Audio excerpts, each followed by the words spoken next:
JoshCast, dun, dun, dun, dun, no, it's the podcast that never dies, dun, dun, dun, dun, dun, dun, no, still doing a JoshCast, dun, dun, dun, dun, dun, dun, no, with at most 2 views, dun, dun, dun, dun, dun, on YouTube, dun, dun, dun, dun, JoshCast, dun, dun, dun, dun.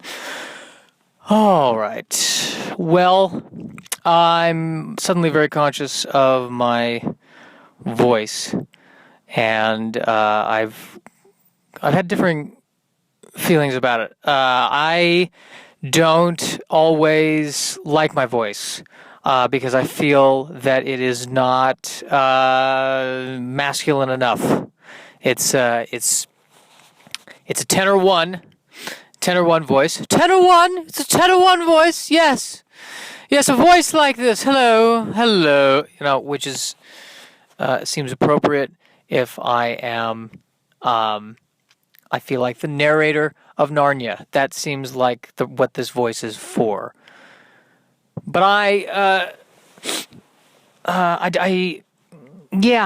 sometimes I wish I had I wish I had a deeper voice and a larger body and more muscles and the ability to lift a water cooler without crying. That's one of my wishes, but I've come to accept this. The high voice has advantages. My high voice has advantages.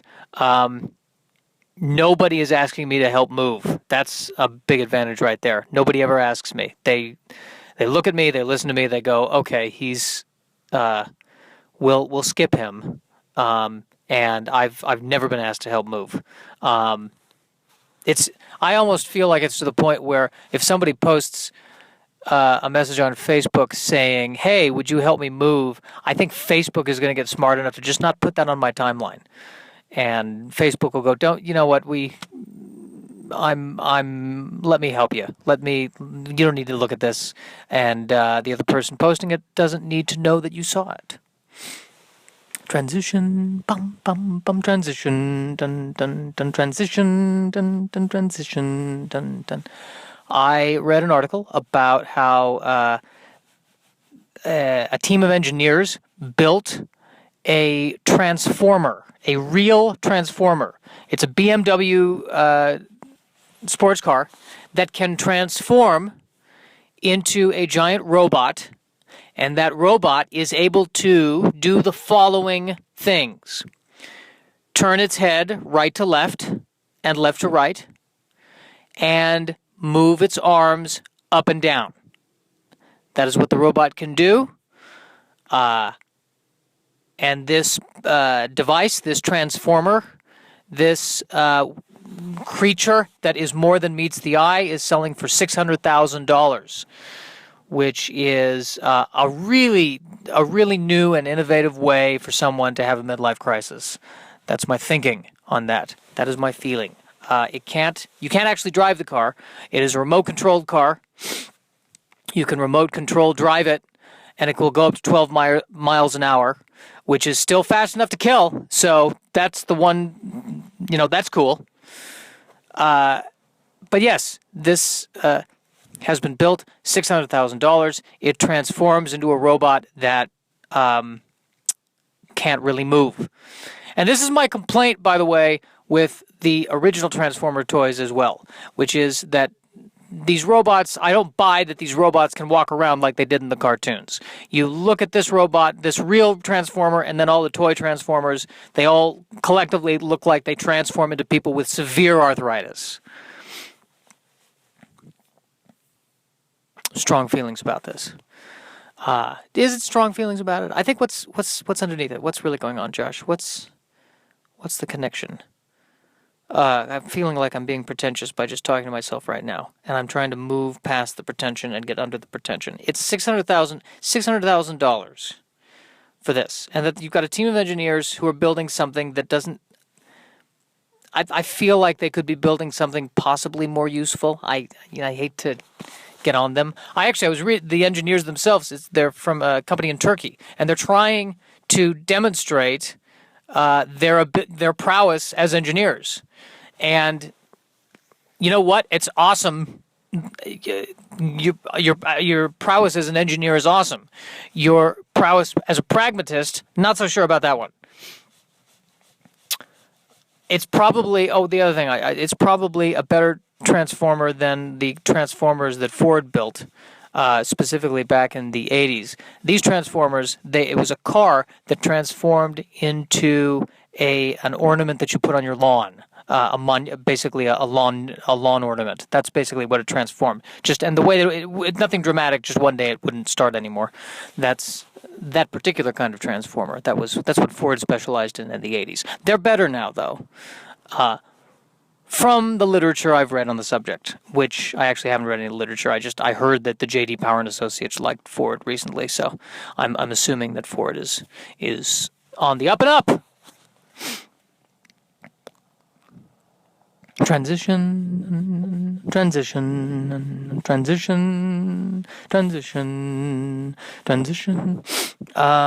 Worried about I'm saying too much. Somebody told me somebody belongs to Toastmasters, and it's a place where people get together and they work on making speeches, and the one thing they say you're not supposed to do is you are not supposed to say You are supposed to use all of your words carefully and thoughtfully, and I know I've talked about this in a previous podcast. For the one person who might be listening, I'd hate to be repetitive. So now I'm just self-conscious when I'm listening to myself talk. This is a bizarre way to exist right now. I'm sitting in my car, talking into my phone, and the attempt here is to create something that would be amusing to somebody listening to this. Would I be amused? I don't think I'd be amused. But no, back to the opinions. What opinions? What opinion do I have? What opinion do I have on Yes, always knowing what I'm saying. That's what's important. I've got to sound like I know what I'm saying. The older I get, the more I have learned to just fake like I know what I'm talking about. And that's, frankly, that seems to be going over quite well. Because I used to think that I was so afraid of making mistakes, and I'm still terrified of making mistakes, that I never want to commit when I'm talking to someone to anything. Do you want to meet later Friday? Probably. 99% sure I want to meet Friday, but something could come along, and I'd hate to disappoint you and cause you pain. So I will commit 90%. And I'm learning that nothing in life is that important, that all I need to do is just say, yeah, I'll meet you Friday. And that's the end of the conversation. And then I can go on with my life, and they can go on with their life. And if something comes along on Friday, it's not the end of the world. I just said again. Sorry. Transition. Okay, so I've been talking about this on stage a lot, and I keep coming back to it. So a person purchased a painting that was painted by Adolf Hitler for $200,000. Probably, I think it was $250,000. This was a few years ago. And I find it disgusting, frankly. Specifically, and not so much the person. I'm not disgusted with the person buying it, because, as much as I hate to admit this, if I was suddenly given something that was, branded $200,000, that would, that'd be nice. I could use that at this point. What sucks, what I hate, is that enough people have gotten together to agree that this painting should be worth that much money. Because that's all economy is. I feel like all the economy is when enough people agree that something has the value that it has. Like gold. Everyone is in agreement that gold is worth what gold is worth. But we could do that with anything. We could do that with any material. We could do that with toilet paper. We could suddenly all decide toilet paper is suddenly worth gold. And that would totally change the economic spectrum. My family would suddenly be independently wealthy. That's what would happen right there, because we constantly need toilet paper. Due to our inability to digest anything that tastes delightful.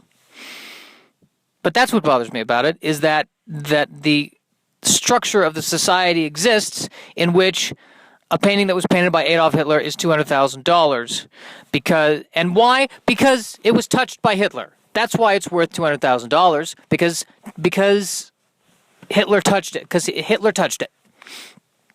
And here's the idea that gave me. I mean, if people, are so obsessed with owning something that was, touched by someone famous or infamous, I mean, that's how we can improve the economy. I mean, we get all these famous people to just start drawing shit. Get, the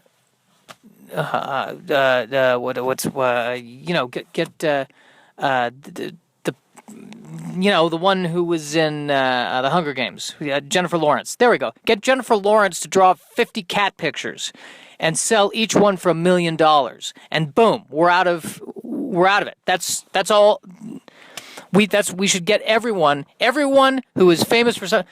Donald Trump should just paint something and sell it, and that's how we're going to get out of this economic downturn. Although we're saying supposedly we're in an economic upswing, which is news to America, but what do I know? I'm not an economist. But that's all we have to do. Just get any famous person. Get Kanye to draw some nice vase and flowers, and a Kanye West original, and we're there. I believe that the person who bought at least one of those Hitler paintings was someone, a Russian millionaire. So we should get anyone who is famous or infamous for anything. Lorena Bobbitt should draw a painting of a dick. That's what, and sell it. And my guess, she'll get $150,000 for a Lorena Bobbitt original dick. That's my theory on that. That is my theory on that. This is the end of the podcast. The end of the podcast. And the children sing and the children play. This is the end of the podcast.